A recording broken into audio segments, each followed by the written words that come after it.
When I came into office, I promised to look at the world's challenges with open eyes and very fresh thinking. We cannot solve our problems by making the same failed assumptions and repeating the same failed strategies of the past. Old challenges demand new approaches. My announcement today marks the beginning of a new approach to conflict between Israel and the Palestinians. In 1995, Congress adopted the Jerusalem Embassy Act, urging the federal government to relocate the American embassy to Jerusalem and to recognize that that city, and so importantly, is Israel's capital. This act passed Congress by an overwhelming bipartisan majority and was reaffirmed by a unanimous vote of the Senate only 6 months ago. Yet for over 20 years, every previous American president has exercised the law's waiver, refusing to move the U.S. Embassy to Jerusalem or to recognize Jerusalem as Israel's capital city. Presidents issued these waivers under the belief that delaying the recognition of Jerusalem would advance the cause of peace. Some say they lacked courage, but they made their best judgments based on facts as they understood them at the time. Nevertheless, the record is in.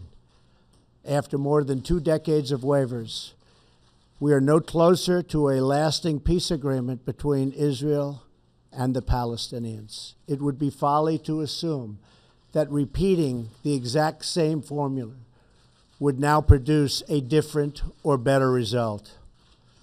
Therefore, I have determined that it is time to officially recognize Jerusalem as the capital of Israel. While previous presidents have made this a major campaign promise, they failed to deliver. Today, I am delivering. I've judged this course of action to be in the best interests of the United States of America and the pursuit of peace between Israel and the Palestinians. This is a long overdue step to advance the peace process and to work towards a lasting agreement. Israel is a sovereign nation with the right, like every other sovereign nation, to determine its own capital. Acknowledging this is a fact is a necessary condition for achieving peace.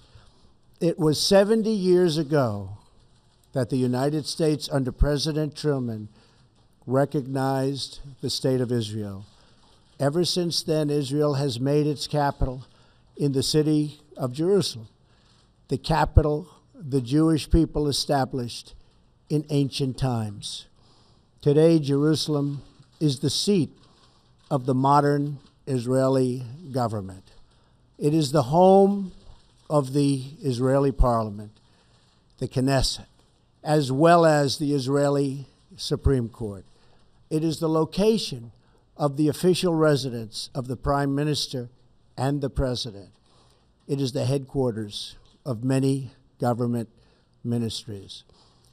For decades, visiting American presidents, secretaries of state, and military leaders have met their Israeli counterparts in Jerusalem, as I did on my trip to Israel earlier this year. Jerusalem is not just the heart of 3 great religions, but it is now also the heart of one of the most successful democracies in the world. Over the past 7 decades, the Israeli people have built a country where Jews, Muslims, and Christians, and people of all faiths are free to live and worship according to their conscience and according to their beliefs. Jerusalem is today and must remain a place where Jews pray at the Western Wall, where Christians walk the Stations of the Cross, and where Muslims worship at Al-Aqsa Mosque. However, through all of these years, presidents representing the United States have declined to officially recognize Jerusalem as Israel's capital. In fact, we have declined to acknowledge any Israeli capital at all. But today we finally acknowledge the obvious, that Jerusalem is Israel's capital.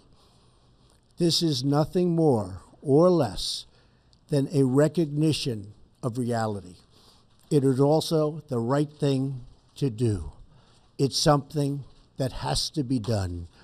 That is why, consistent with the Jerusalem Embassy Act, I am also directing the State Department to begin preparation to move the American Embassy from Tel Aviv to Jerusalem. This will immediately begin the process of hiring architects, engineers, and planners so that a new embassy, when completed, will be a magnificent tribute to peace. In making these announcements, I also want to make one point very clear. This decision is not intended in any way to reflect a departure from our strong commitment to facilitate a lasting peace agreement. We want an agreement that is a great deal for the Israelis and a great deal for the Palestinians. We are not taking a position of any final status issues, including the specific boundaries of the Israeli sovereignty in Jerusalem or the resolution of contested borders. Those questions are up to the parties involved. The United States remains deeply committed to helping facilitate a peace agreement that is acceptable to both sides. I intend to do everything in my power to help forge such an agreement. Without question, Jerusalem is one of the most sensitive issues in those talks. The United States would support a two-state solution if agreed to by both sides. In the meantime, I call on all parties to maintain the status quo at Jerusalem's holy sites, including the Temple Mount, also known as Haram al-Sharif.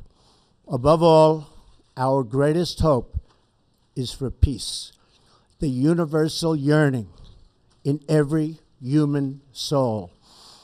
With today's action, I reaffirm my administration's longstanding commitment to a future of peace and security for the region. There will, of course, be disagreement and dissent regarding this announcement.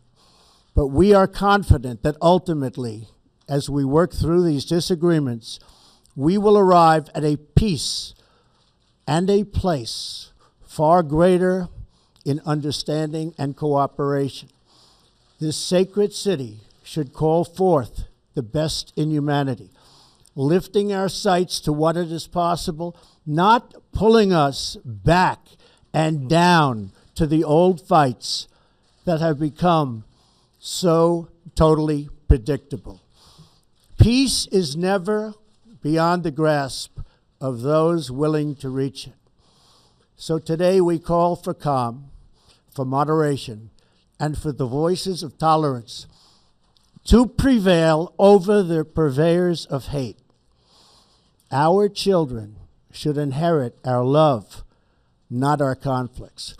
I repeat the message I delivered at the historic and extraordinary summit in Saudi Arabia earlier this year. The Middle East is a region rich with culture, spirit, and history.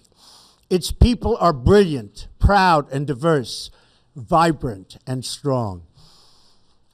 But the incredible future awaiting this region is held at bay by bloodshed, ignorance, and terror. Vice President Pence will travel to the region in the coming days to reaffirm our commitment to work with partners throughout the Middle East to defeat radicalism, that threatens the hopes and dreams of future generations. It is time for the many who desire peace to expel the extremists from their midst.